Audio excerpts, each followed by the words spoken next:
How's it going, guys? Chris back here again with some more Historic Brawl. Now, today, we're piloting a fresh deck, hot off the presses. I don't know, recently I have these phases in Magic the Gathering where I get into a kick. I think I will keep this.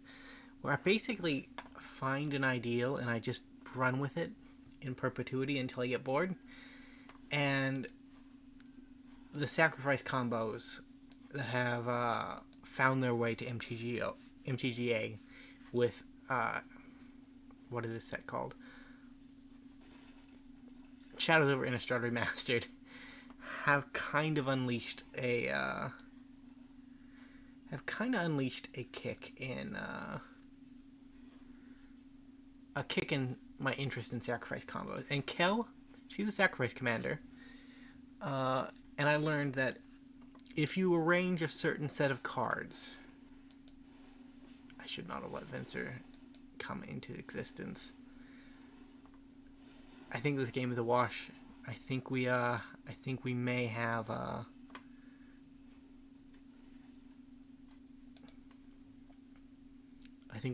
died already. So that's the first card you need. You need an Ashnod Altar, a Thran Vigil, a Persistent Goblin, and then Kel, and you can draw your entire library. And there are other ways to do it too. One of the pieces we need is a Chromatic Orrery too. Like, there's a lot of pieces. That's the problem with it, right? Like, you find the lowest common denominator to make it work, and then you look at other cards and think, well, this could work in this particular archetype that I'm currently working on, and you build it and you realize it needs an extra piece, right? And at the time you don't think that extra piece is going to cause that much problems, that many problems for the archetype, but it does cause a lot of problems. I am very sad at the moment. At least the poison count is slower. It was 2 per turn, now it's the Hollow Sentinel. Wow. Kind of sad, bro. Kind of sad. Oh, it's still too fast. We need one of our Wrath, which we have plenty of, but we are not finding, so we might just be sad. We could have Choice of Fortune, which would have sought 2 cards, and might have enabled us to continue living for a moment more, but the Vesper Corpse Puppet has run a dangerous road, man. And I can't really block profitably here either, so I'm just blocking to avoid damage, which won't kill me before the poison does. The poison kills me in 2 turns. Mill card opponent. Hope you didn't like a land.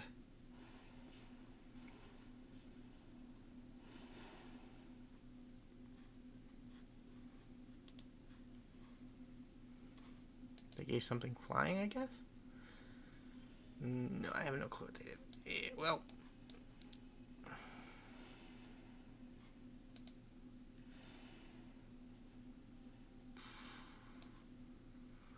I'm just dead, though. That's the problem. Like, we found the Whelming Wave. It's just a turn too late. GG, opponent. Marcelo. Yes, this is a Kels combo deck. And I know I've been running a lot of combo decks recently, and that they're not always the most fun to watch, but I basically had some free time before recording to just play some Magic and have some fun, and I ended up playing Young Wolf combo again, and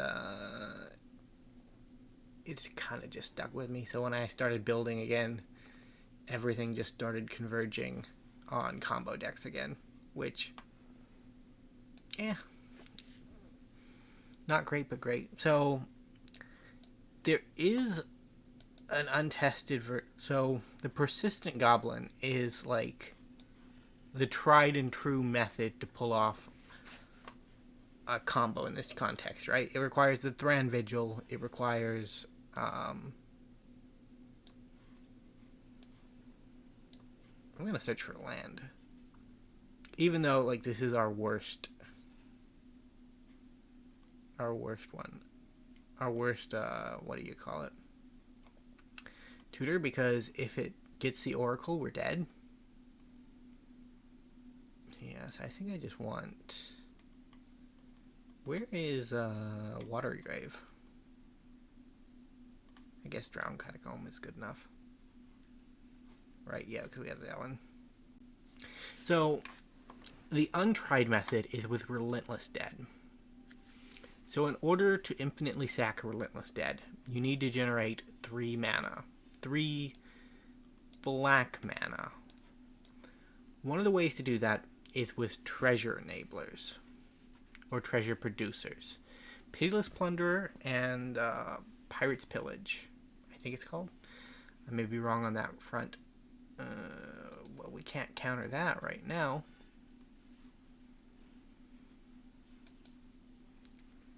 Yeah, so if you can get the Ashnod's Altar, a Chromatic...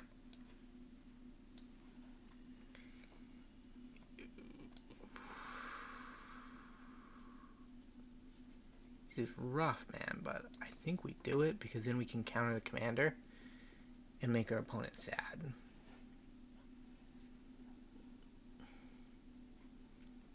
Like, half winning a game of Magic is making your opponent sad.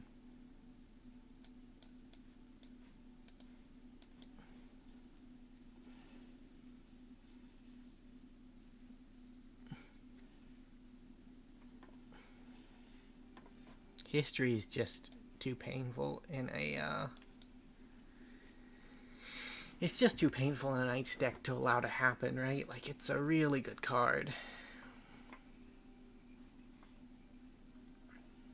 Generates 4 power and possibly a turn of 8 damage attack. All that's good stuff, man.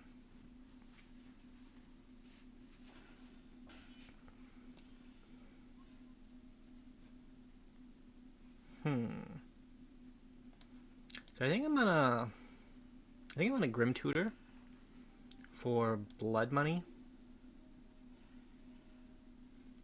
And just play the Relentless Dead.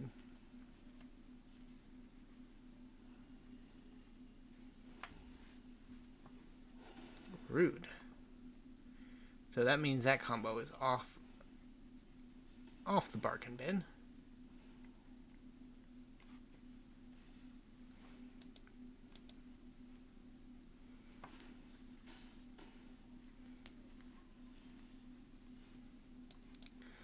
Well, we'll start working our way towards the Thran Vigil combo then, since we happily drew a card from it. The problem with the Thran Vigil combo is that it takes more clicks to make happen, which is why I didn't include it in the Young Wolf deck, even though it probably should be included. It doesn't work with Young Wolf, though. That's like the issue.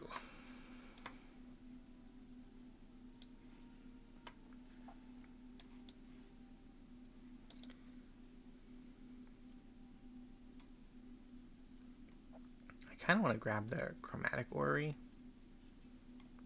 I feel like this is a good enough time, too. We might die due to some unforeseen night-related shenanigans. Where is it? Did it get... Oh, God. So, well, that's bad. So, let's just get the Gobbo, then. Yeah, Putrid Goblin. I think it is in here. Yeah, there you be. There you be. You may spend mana as though it were of any color is the key to comboing off with Kel, because you can sack the Goblin and then spend colorless mana as though it were blue to draw a card. And you can do that infinitely while generating infinite mana. It's a fun ideal. I haven't quite worked out the practicality of it yet. So Kel may be a returner here in the next few weeks, but we have 21 days until the next set releases, and I kind of want to save up my wild cards for that. Which means we'll be opening almost exclusively Innistrad Remastered in the hopes of getting something good from that. Because there are still a couple of really good Brawl cards that I am sorely lacking at the moment. But we'll keep this. The MTGA arena is notorious for not being great. I just happen to have the benefit of having an extensive collection at the moment, which is, it's nice, right? But when new and powerful stuff gets printed, you still have to find it and add it to the collection. We're gonna go into Thran Vigil. Hopefully we draw a land by then so we can gate to the Afterlife. Ideally we'll draw another 2 blue sources so that we can disallow. Well, no, Archmage's Charm, but now that we have disallow, we only need to draw another blue source to make it happen. The Orrery in hand is nice because it is kind of a key to our combo plan. It's weird because there are 3 cards that essentially have the effect. Well, that's not good. That's not good at all. There are essentially 3 cards that have like a chromatic type effect. You have the Dryad of the Elysian Grove, you have Chromatic Lantern, and then you have Chromatic Orrery. But they're all worded differently, so it just becomes a bit of a stickler on the wording as to which one we can use. No. Gutter Snipe kills people quickly. It's kind of what he does. Another land, please. I know I kept a greedy hand, Gods of Worth, but you could reward my greed one time. I would ask to be rewarded for my greed again in the near future. Thank you for your consideration, Gods of Worth. I didn't think you would actually go through with it, honestly.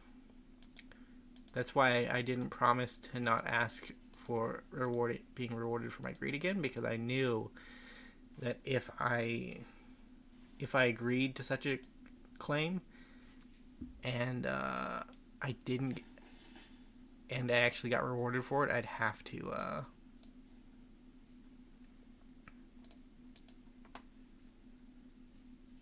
let's draw some cards. So this is not the spell to counter, but okay, we did get a counter. Do they have another one? Probably, right? Like, I don't see why they would counter this one if they had another one. Well, let's try to get to our 5th mana source.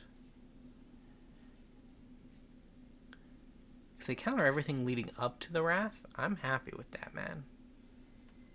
But it looks like they have some self-control. It's a bit of a shame that this isn't working out as I planned. I will have to tweak it, though. Which means that we will be doing more. At some point. At some point. Ew. That's gross, man.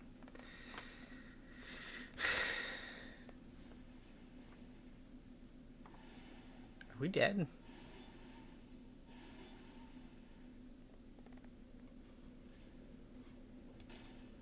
Not quite, but we are getting close.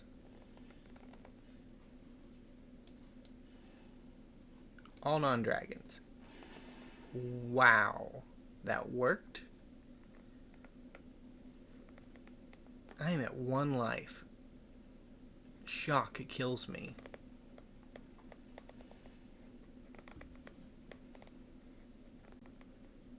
We literally have to draw a land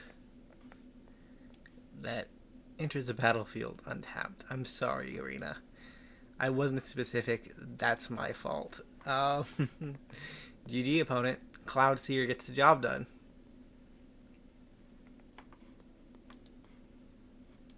Yeah, we'll let him do it. It's rare, but Leoncio?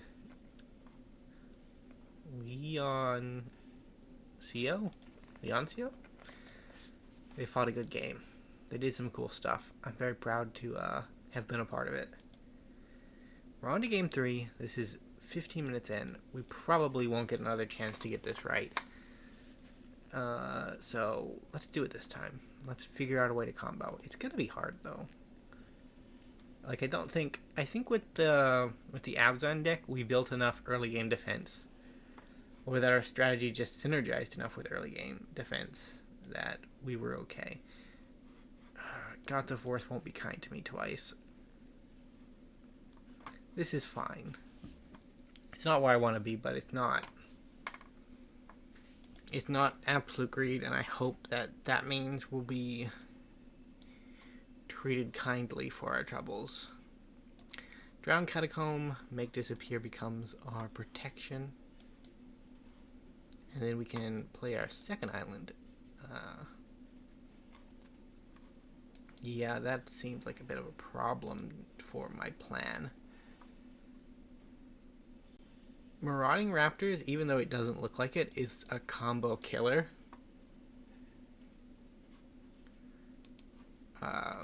He's actually okay with the 9-light with the Young Wolf combo because he basically automates the combo for you, which is nice.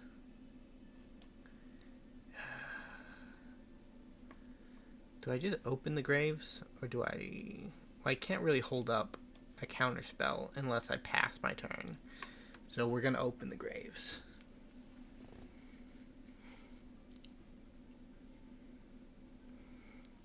We don't have a lot of creatures.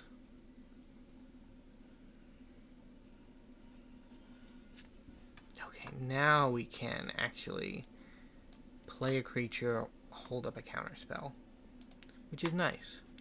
So this is a synergy piece in the deck. We can actually use it to speed up our Oracle combo, because Kel drawing a single card every turn means we have to hit. We have to draw or do the sack loop 80 times. But if we use... Man, I just keep passing through this stuff. No wonder our opponent think I don't have anything. Yeah, but if we have one of these guys on board, we actually can just Relentless Dead. Now there's a combo piece. And we'll hold up the counterspell in case Gisha, Sun's Avatar, comes down, because that's a problem. One that I would like it to answer. Yeah. So if you can generate 4 mana, which is kind of difficult per sack, you can infinitely cast a Relentless Dead. No blocks. I will take all of the damage. Thank you for your time.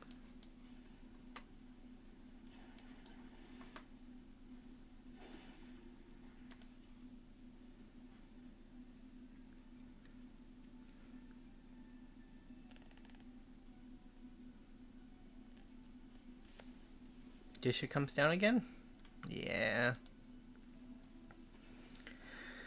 That's a problem.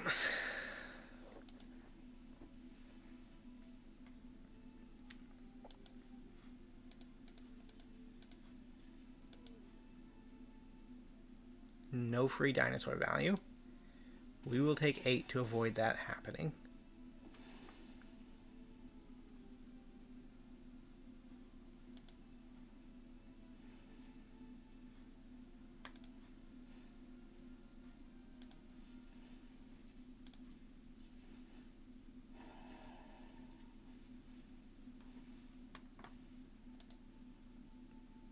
We actually did get some synergy to happen, which is nice. You can go to the Ben. Revel in Riches. That's a really good first step.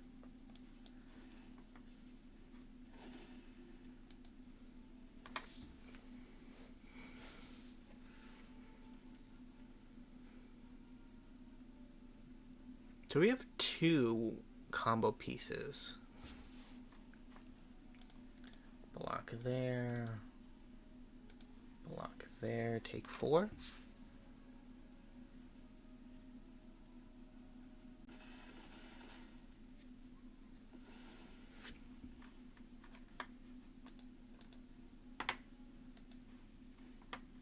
are secretly a mill deck now.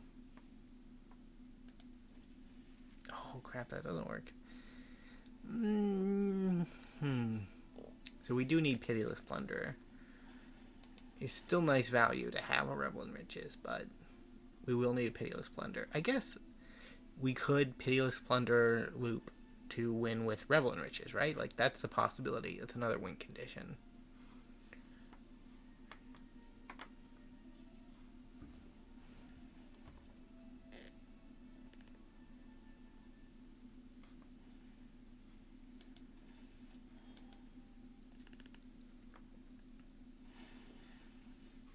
Into the bin. Cold Steel Heart.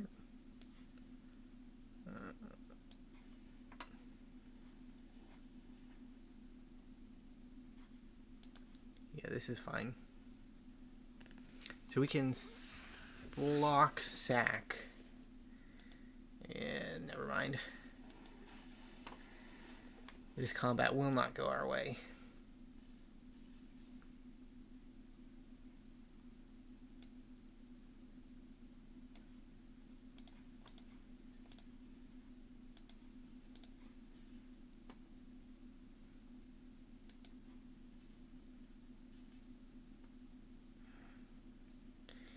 Yeah, so we take 6 here, which is dead, but we put up a good fight against dinosaurs. Rough, man. Rough. We're gonna do one more. I know I said that this was game 3, our final chance to prove ourselves, but no. We're doing one more.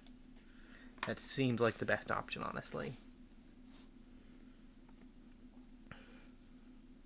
I don't know, maybe it's that I don't currently have a great enough grasp over the minutiae of the combo to actually pull it off reliably. Because when you have a bunch of combo pieces and you have ways that they can slot together that are unintentional but still effective, it is a bit easy to muddle your own mind as far as how best to achieve the end result, right? Like if you're playing a single player game, there's one path to victory, but if you're playing an open world game, there are like 100 different ways you can go.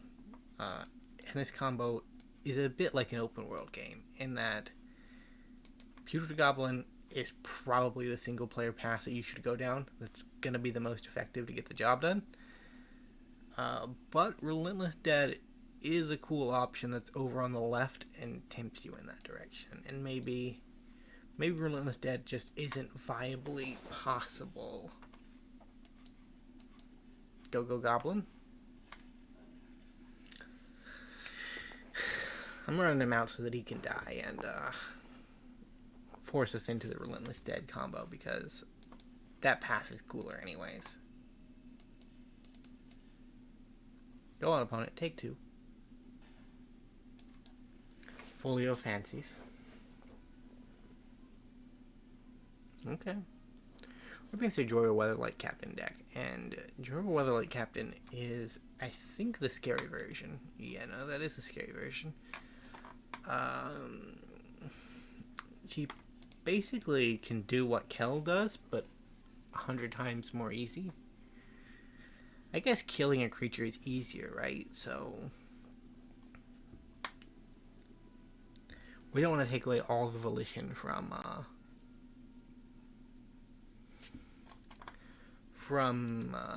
Jorah, because while artifact synergies are more pronounced,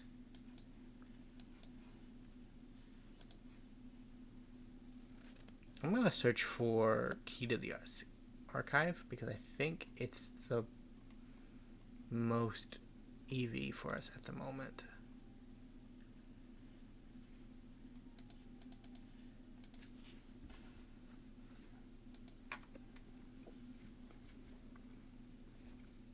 One of the problems we ran into in the last 3 games is that we've just not had enough mana to reliably defend ourselves and find our combo pieces in a timely manner. Okay, well that's scary. Onward, opponent.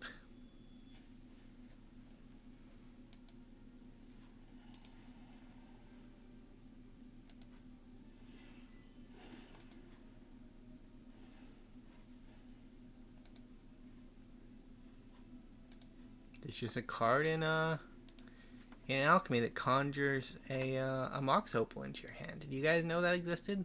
I didn't know that existed. Wow. Very neat. Can I get more out of them, or should I just Whelming Wave? I think I can get more out of them. Greed. Greed is the name of the game. Archmage's Charm, you can go away. Nope. So I wanted to play more creatures. What I don't want to have happen is them decide this is enough value, I'm going to hold back with counterspells for the next 3 turns. Because if that happens, we probably just lose. Sure. That also is probably just a way to lose.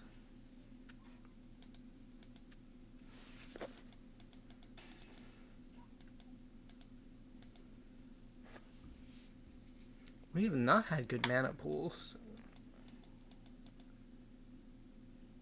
for these games.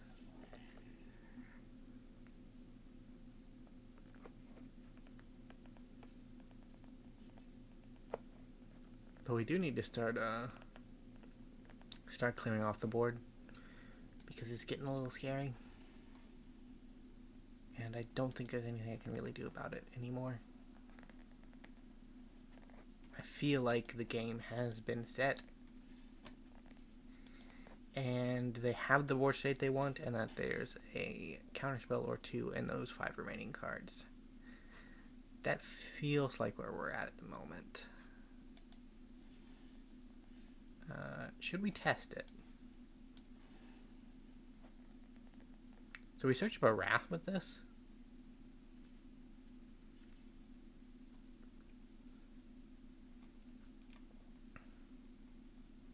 Just grab Rebuke. And then Whelming Wave. See what happens. Okay. They didn't have the counterspell. I kind of thought that they might not.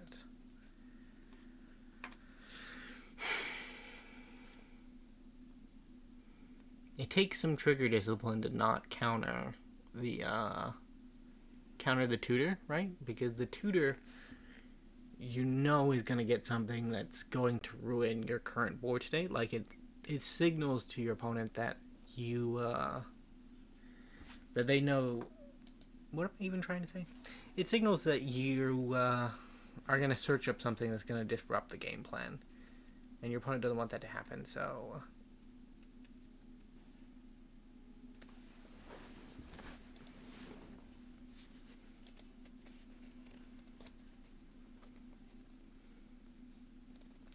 River Rebuking is not very valuable unless they... Yeah, that makes it a little bit better.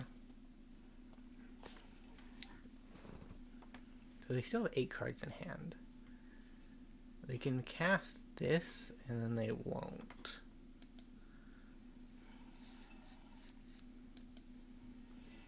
The problem is that most of this stuff is free, and that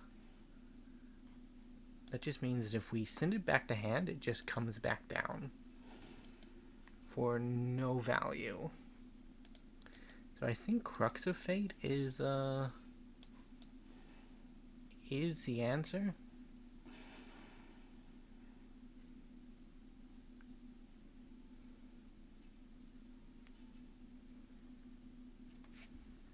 I need to get a turn where I can play Orrery.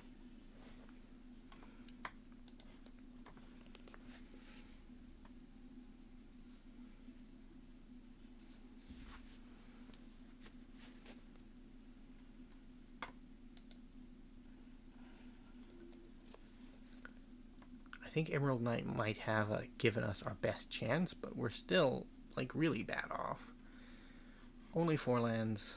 Our mana rock is good, but it could be caught underneath of us at any point, right?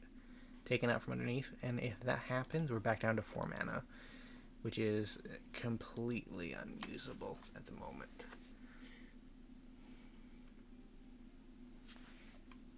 I wonder if there's like an artifact MDFC. Because we know there are spell MDFCs, but most of our tutoring is looking for artifacts.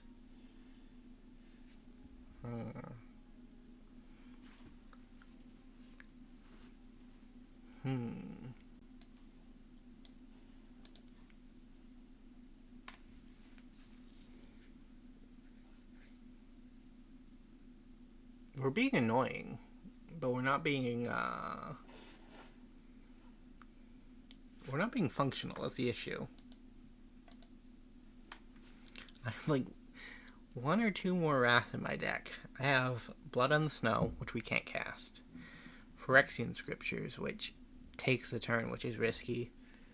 I might have the Giant that returns all non-giants whenever you cast him, but he's also 7 mana. We are doing a convincing job of making our opponent mill out.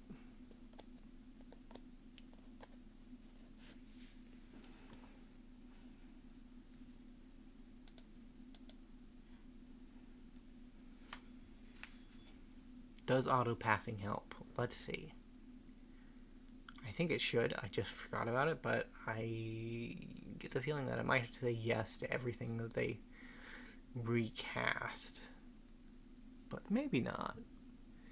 Maybe Arena is slightly more functional than I feel like it is. Yeah, no, it's not. Okay.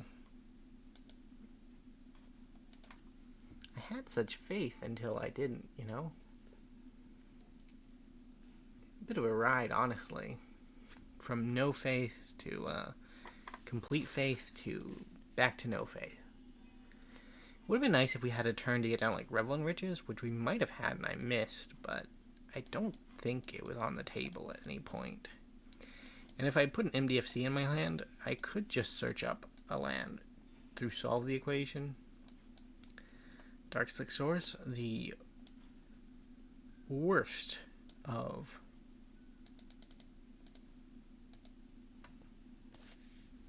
Let's improvise out our key combo piece, which is Ashnod's Altar.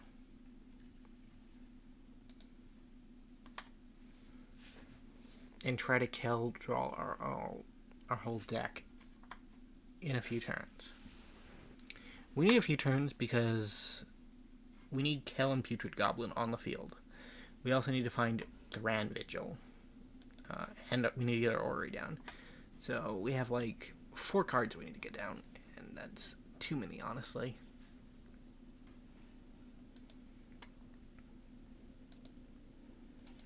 Although our opponent has been very slow to kill us. So we might just get there in the end. Although it is looking like we're going to publish a 40-minute video of failures.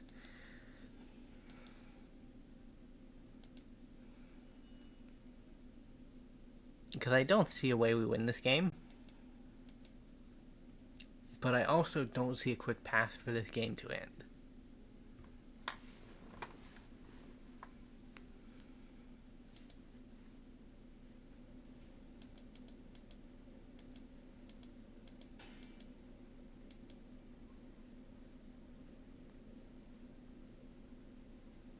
Our opponent has every card in existence in their hand.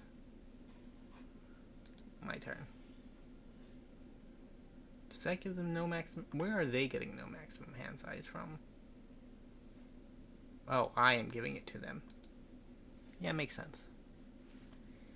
Ooh, ooh, ooh. Well, that's neat.